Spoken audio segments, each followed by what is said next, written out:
어제 국민의힘 권성동 대표의 교섭단체 대표 연설이 있었습니다. 연설의 대부분을 야당 탓을 해서 유감이긴 합니다만 연설 말미에 자유민주주의는 반드시 지키겠다 이런 발언을 했습니다. 혹시 기억하십니까? 네, 들었습니다. 차관님은 자유민주주의 핵심 가치가 뭐라고 생각하십니까? 자유민주주의라고 하면 기본적으로 국민의 기본적인 권리를 보장을 해주고 복수 정당제도, 자유선거제도, 의회제도 등등이 포함되어 있다고 생각합니다. 네, 그 취지에 동의하고요. 저는 일종의 민주적 선거 그리고 법치주의 그리고 언론의 자유 이게 꼭 보장되어야 된다고 생각을 합니다.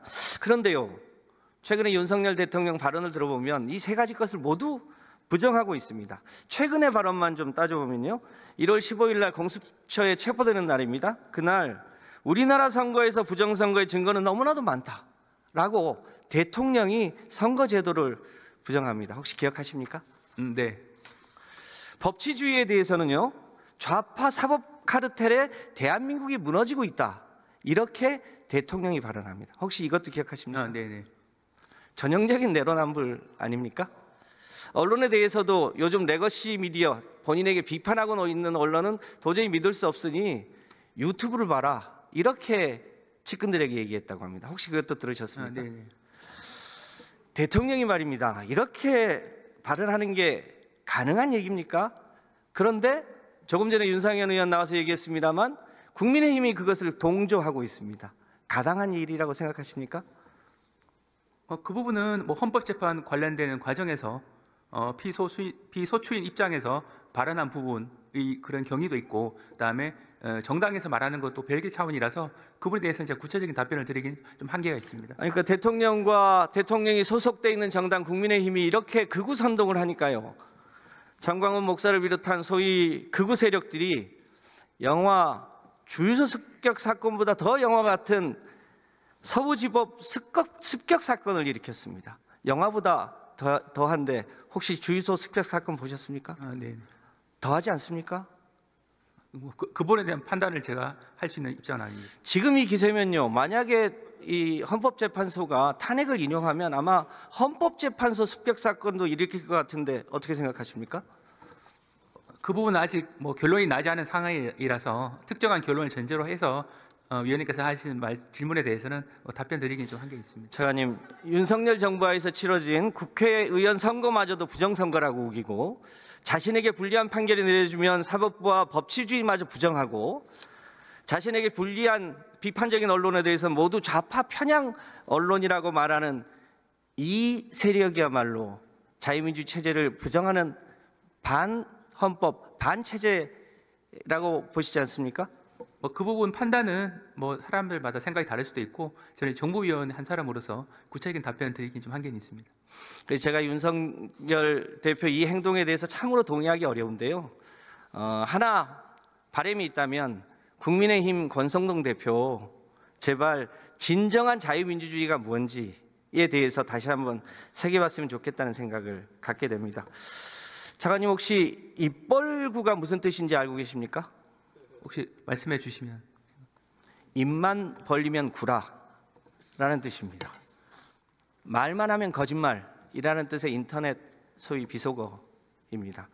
돌이켜보니까요, 윤석열 대통령이 후보 시절부터 지금까지 참 많은 거짓말을 했습니다.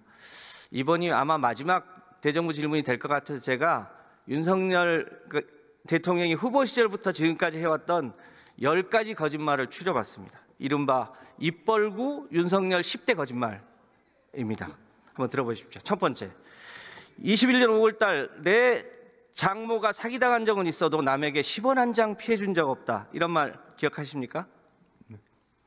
검찰이 상당히 봐줬음에도 불구하고 구속됐었죠. 결과적으로 거짓말 아닙니까?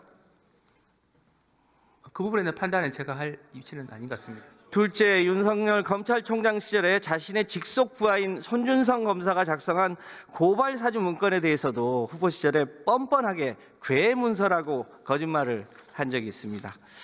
셋째, 윤석열 씨는 대선 TV 토론 때 손바닥에 왕자를 쓰고 나온 적이 있습니다. 동네 할머니가 써줬다고 하는데 믿을 수가 없는 얘기죠. 이 얘기가 김건희 씨 무속 논란으로 번지자 뭐라고 했냐면요. 우리 집사람은 어릴 때부터 교회에 열심히 다녀서 구약을 다 외운다고 했습니다. 차관님 혹시 교회 다니십니까? 아니 그 성당에 다니긴 합니다만 위원님께서 말씀하신 여러 부분 중에 일부 내용은 현재 또 고발이 돼서 수사 중에 있는 사건이기도 합니다. 그래서 제가 또 구체적인 내용을 또 말씀드리는 거죠. 구약이 총 몇 자인지 아십니까? 제가 270만 자입니다. 챗 GPT도 외우기 어려운 것을 무속을 신봉하는 김건희 씨가 외운다고 했습니다. 거짓말이겠죠. 네 번째, 관훈 토론회에서 윤석열 씨는 김건희 씨의 도이치모터스 주가 조작에 대해서 오히려 4천만 원을 손해봤다고 거짓말을 했습니다. 진실은 국민들이 이미 알고 있습니다. 다만 수사가 안 되고 있을 뿐이죠. 다섯째, 윤석열 후보는 특검을 왜 거부합니까? 죄를 지었으니까 거부합니다. 라고 발언한 적이 있습니다. 기억하십니까? 네. 그런데 대통령은 임기 중에 자신과 배우자에 대한 특검법에 대해서는 모두 거부권을 행사했습니다. 옳은 일입니까? 제 요구의 정당성에 대해서는 이미 이제 정부 입장은 그동안 충분히 설명을 드렸고 거기에 대해서는 그 국회에서도 이 표결을 통해서 어느 정도 판단하신 것으로 알고 있습니다. 여섯째, 22년 9월 달에 미국을 방문한 윤석열 대통령은 국회에서 이 XX들이 승인을 안 해주면 바이든은 쪽팔려서 어떡하나라는 발언을 한 적이 있습니다. 놀랬죠. 그런데 국민들은 바이든이 아니라 날리면이라는 해명을 들었습니다. 이른바 전 국민 청력 테스트를 한 적이 있습니다. 기억하십니까? 네. 차관님은 바이든으로 들었습니까? 날리면으로 들었습니까? 그 부분은 제가 이 자리에서 말씀드릴 사항은 아닌 것 같아요. 전 국민의 70~80%가 바이든으로 들었습니다. 일곱째, 23년 7월 달 최상병 순직 사건이 있었습니다. 그때 윤석열 대통령이 이런 일로 사단장을 처벌하면 대한민국에서 누가 사장장을 할 수 있겠냐 이런 얘기를 했다고 합니다. 알고 계십니까? 네. 이렇게 경로하니까요. 순조롭게 진행되던 진상규명이 갑자기 박정훈 대령 항명 사건으로 바뀌고 맙니다. 다행히 무죄로 판명이 나긴 했습니다만 다시 조사해야 되지 않겠습니까? 네, 그 부분은 기본적으로 군 검찰에서 수사하고 공판했던 사항이고 그 부분에 대해서는 이제 그 항소심을 통해서 추가적인 법원의 판단이 있을 것으로 생각을 합니다. 여덟 번째입니다. 24년 6월 달에 산업부의 사무관 정도가 보도자료를 낼 사안임에도 불구하고 동해에서 140억 배럴에 달하는 석유와 가스가 매장되어 있다고 대통령이 직접 브리핑을 한 적이 있습니다. 최근에 산업부가 경제성이 없다고 발표했습니다. 결과적으로 거짓말 아닙니까? 이 부분은 또 산업부에서는 또 추가적인 그런 그 확인할 필요가 있다라는 입장을 밝힌 것으로 알고 있어서 역대 이런 일로 대통령이 직접 브리핑한 사례가 없었습니다.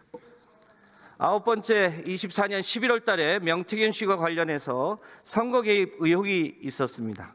윤석열 대통령은 부인을 했습니다만 통화 녹취가 공개되면서 거짓말임이 사실상 들통이 났습니다. 알고 계시죠?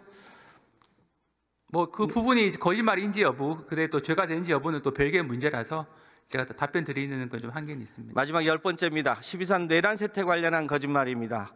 하도 많아서 얘기하기조차 어렵습니다. 계엄령은 야당 경고령이었다로 시작해서 호수 위에 달 그림자를 쫓는 느낌까지 든다는 주장까지 헤아릴 수 없는 거짓말을 했습니다. 윤석열 씨는 끝내 진실을 밝히기는커녕 그야말로 입만 벌리면 구라, 입벌구 대통령, 입벌구 정권이 되고 마른 거 아닌가 싶습니다. 차관님, 혹시 고발 사주 사건이 제보 사주로 둔갑할 뻔했다는 내용 알고 계시죠? 한번 설명해 주시면 제가. 손준성 검사가 대통령과 김건희와 한동훈을 고발하기 위해서 국민의힘에 고발장을 줬지 않습니까? 그게 고발 사주였죠. 그런데 그것을 제보자와 우리 박지원 당시 국정원장을 연결해서 제보 사주로 뒤집으려고 했지 않았습니까? 그런데 최근에요. 이거를 탄핵 공작이라고 윤석열 대통령이 표현했습니다. 프레임을 바꾸는데 귀신 같은데 아마 이번에는 안 되지 않을까 싶습니다. 차관님, 네. 제가 얘기한 10가지 거짓말 혹시 대충 납득이 되십니까? 기본적으로 이제 그런 발언을 한 부분은 알고는 있고 그 발언에 대한 평가를 저에게 의견을 물으신다면 이 자리에서 제가 뭐 말씀드릴 수 있는 부분 한 개는 있죠. 손바닥에 왕자를 쓴 거는 그냥 애교로 넘어갈 수 있습니다. 그러나 이 거짓말 중에 반드시 밝혀내야 될 진실이 있습니다. 김건희 도이치모터스 주가 조작 사건 거짓말, 최상병 사망 외압 관련 거짓말, 그리고 명태균 선거개입 관련 거짓말, 이것은 반드시 윤석열 대통령의 탄핵이 인용되면 재수사를 해서 그 진실을 밝혀야 된다고 생각하지 않으십니까?